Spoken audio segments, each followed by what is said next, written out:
born from the Cold War's need to crush tank armies and proven through decades of brutal combat.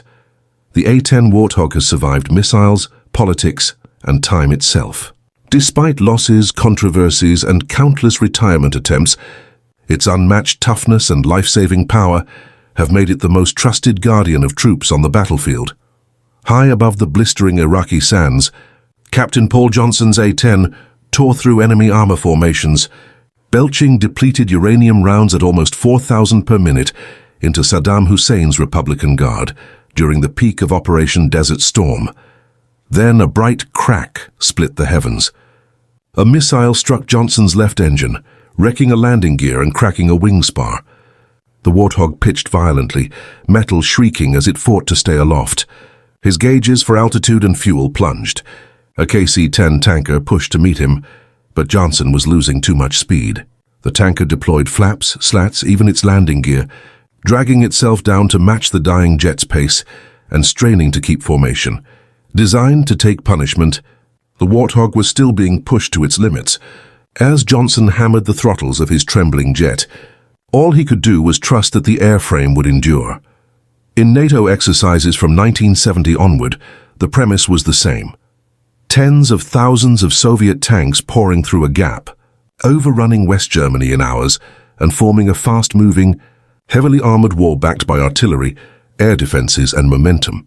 Pentagon planners faced a grim scenario. The US lacked a dedicated air solution to halt that kind of armored onslaught. Within the Air Force, emphasis remained on speed, altitude, and nuclear delivery. Fighters and deep strike jets were optimized to dominate the skies and deliver ordnance from 30,000 feet, sleek, costly machines built to outfly and outgun opponents.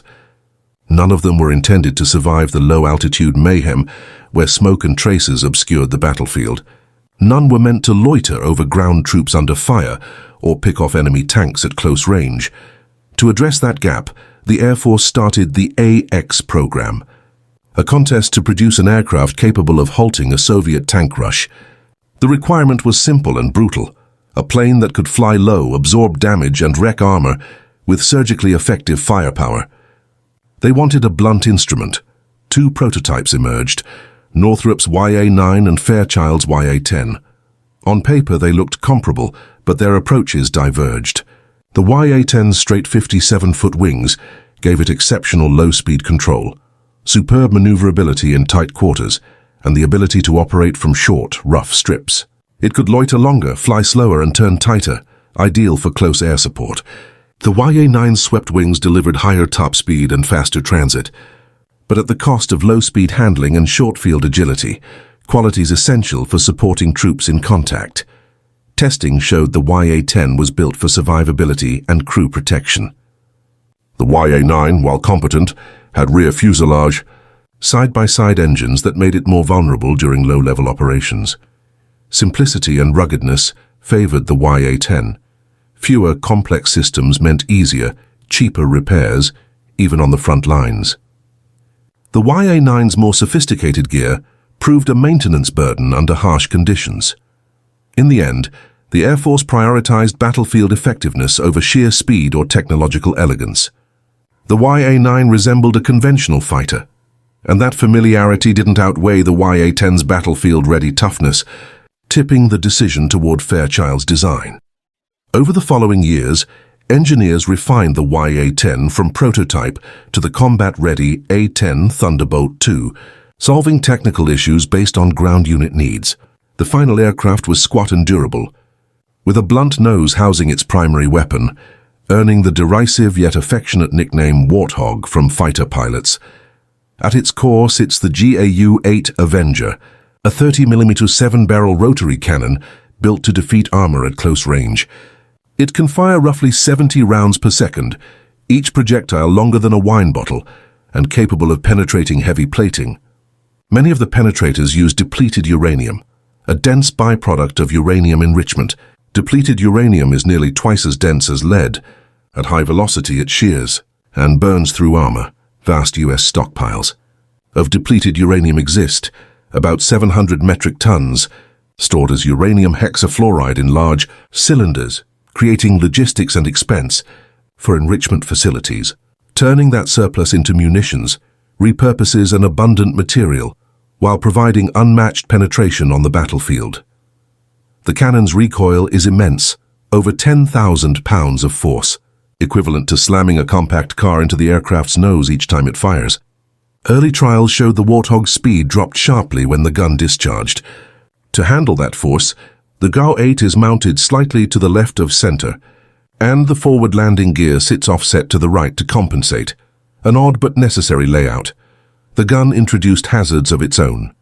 In 1978, an early installation nearly downed a test pilot when propellant gases choked both engines. Engineers added a small scoop beneath the barrel cluster to capture and redirect the gas plume, refined propellant chemistry for cleaner burn, and integrated the large ammunition drum, nearly 6 feet long, deep in the fuselage.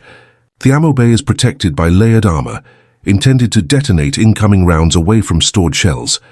Powering the Warthog are twin General Electric TF-34 GE100 turbofans, each producing over 9,000 pounds of thrust.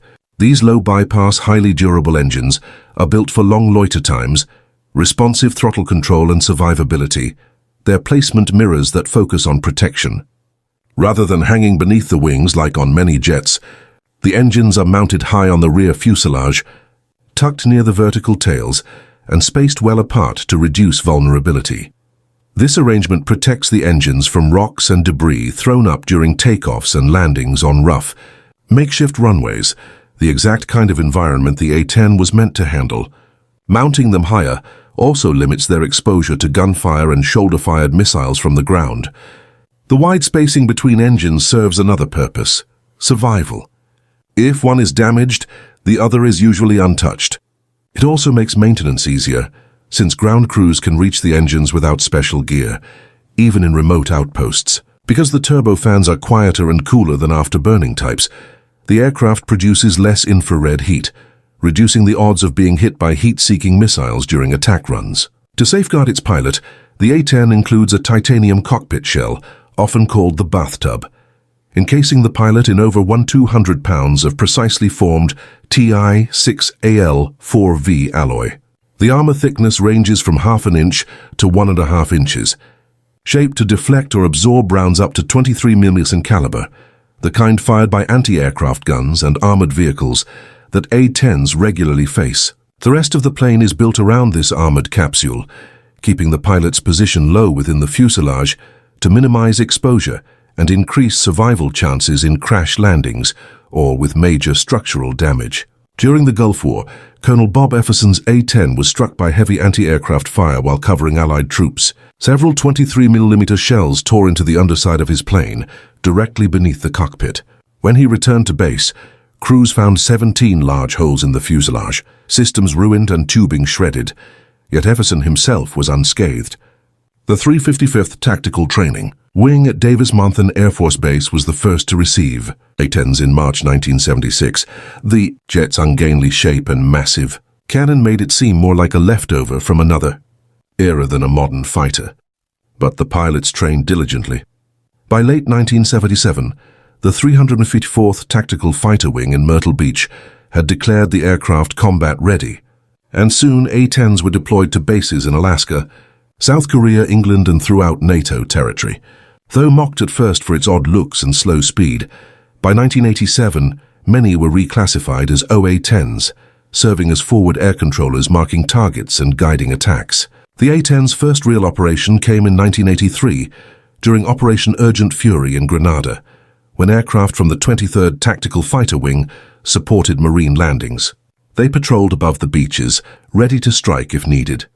No shots were fired, but it was the A-10's quiet introduction to combat. The Cold War tank invasion never happened. Instead, Saddam Hussein's invasion of Kuwait in 1990 became the Warthog's proving ground. During Operation Desert Storm, A-10s flew more than 8,000 sorties over 6 weeks, sometimes multiple missions per day. Using infrared sensors and Maverick missiles, they hunted enemy armor from a distance before swooping in low to shred tanks with their Avenger cannons. In one legendary mission, 2 A-10s wiped out an entire Iraqi tank convoy, 23 vehicles destroyed in one pass. Despite facing dense anti-aircraft fire, Only 7 A-10s were lost during the entire conflict, while they destroyed over 900 tanks, 2,000 vehicles, and 1 to 200 artillery pieces. Their effectiveness earned them the nickname Guardian Angels from troops on the ground, and even high-ranking officers who once doubted the aircraft publicly praised it. In Kosovo and Serbia in 1999, A-10s flew in dangerous terrain, targeting Serbian forces hidden in forests and cities. Their endurance, precision, and ability to withstand damage once again set them apart. The same pattern repeated across Afghanistan, where A-10s often returned riddled with shrapnel and bullet holes yet still flying. Triple redundant hydraulics and a manual backup of cables and pulleys let pilots maintain control even after total system failure. Self-sealing fuel tanks, armored electronics, and separated critical systems ensured that one hit wouldn't cripple the jet. These layers of protection turned the Warthog into a literal flying tank. On April 7, 2003, Captain Kim Campbell's A-10 took severe damage over Baghdad, losing both hydraulic systems. Switching to manual reversion, she muscled the crippled jet home, landing it safely without brakes or steering, a feat that earned her the Distinguished Flying Cross. The next day, Major Gary Wolfman Wolf survived a missile strike that destroyed his right engine, flying 120 miles with one engine across hostile territory. His damaged aircraft was later restored and displayed as proof of the A-10's toughness. Captain Paul Johnson's A-10 also survived a similar hit during Desert Storm. After losing an engine and landing gear, he managed a belly landing in the sand and walked away unhurt. To prevent enemy capture, crews stripped the jet for parts before burying the remains deep in the Kuwaiti desert. In an age dominated by stealth fighters like the F-35 and F-22, the A-10 looks primitive, slow, loud, and unapologetically rugged. But while other jets rely on fragile coatings and sensitive electronics, the Warthog's strength lies in its simplicity. Between 2005 and 2011, every A-10 was upgraded under the Precision Engagement Program, transforming it into the A-10C. These upgrades gave it advanced targeting systems, digital avionics, and satellite communication. The cockpit received multifunction displays, modern fire control systems, and helmet-mounted targeting that allowed pilots to lock on with just a glance. New targeting pods replaced older ones, and external fuel tanks extended mission time by nearly an hour. By 2009, A-10Cs were flying more than 30,000 sorties per year, performing a third of all close air support missions. Unlike faster bombers or multi-role jets, the A-10 could linger over a battlefield and coordinate directly with ground troops. Its presence in Iraq, Libya, and later Syria proved invaluable, especially in missions like the 2015 strike that destroyed over 100 ISIS oil trucks in one sortie. Although not without mistakes, such as the 2002 friendly fire incident in Afghanistan, the A-10 remains unmatched in its role.